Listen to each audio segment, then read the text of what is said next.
let's talk quickly about another piece of paperwork that you might want to have in place for your business, and that is a contract. This is something I wanted to bring up because it's a topic that I see many freelancers get wrong.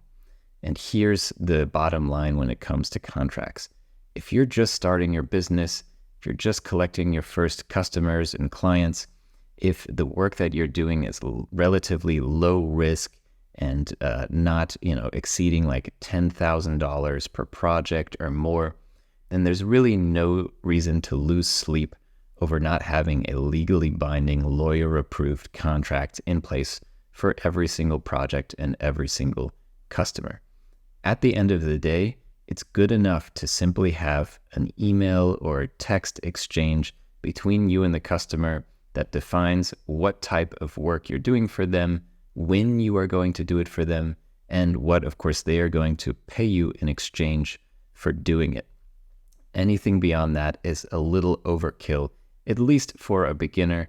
Again, as your business grows, as you get more and more clients and are perhaps doing bigger and bigger projects, this is going to be a topic you need to consider later on.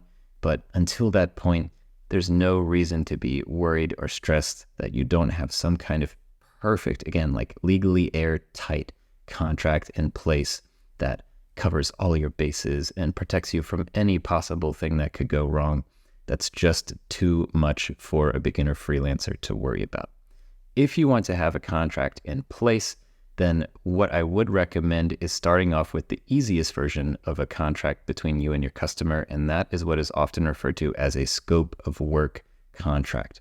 I have one for you right here, so we can take a look at it together.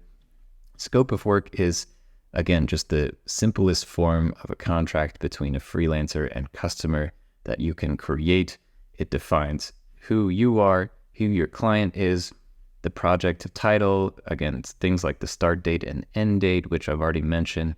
And then you can go through and essentially detail anything that you think is worth mentioning when it comes to the work that you're doing, a description of the services, as you can see, a description of the deliverables and the deadlines, what you're going to send your client and when, of course, the compensation. In the case that you're splitting up the invoicing, maybe 50% upfront, 50% at the end, then you can describe that here. You can talk about how many revisions the clients get, where communications should take place, etc., etc. So this is a pretty simple document.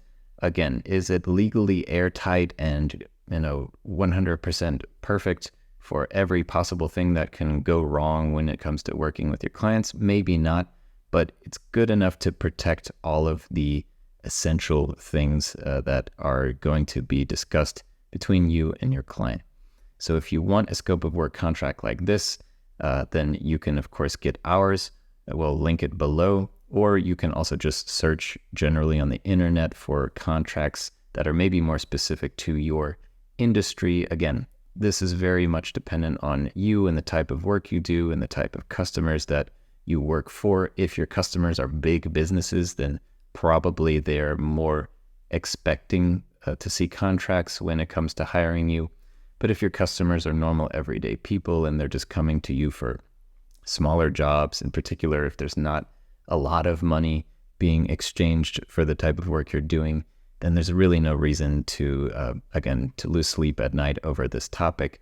Get a general scope of work contract if you feel you need to. Have your clients sign it. You can use a tool like this, for example, to add digital signatures at the bottom. And so you have a proof that they've definitely seen it and definitely signed it. But again, otherwise, keep things simple. Don't overcomplicate your business, especially if it's completely unnecessary. When it comes to the topic of contracts, just some simple text or email exchange is usually enough at the beginning. And this is something that you can look into later on as your business grows, as you become a little more serious, and as you need to take things more seriously over time.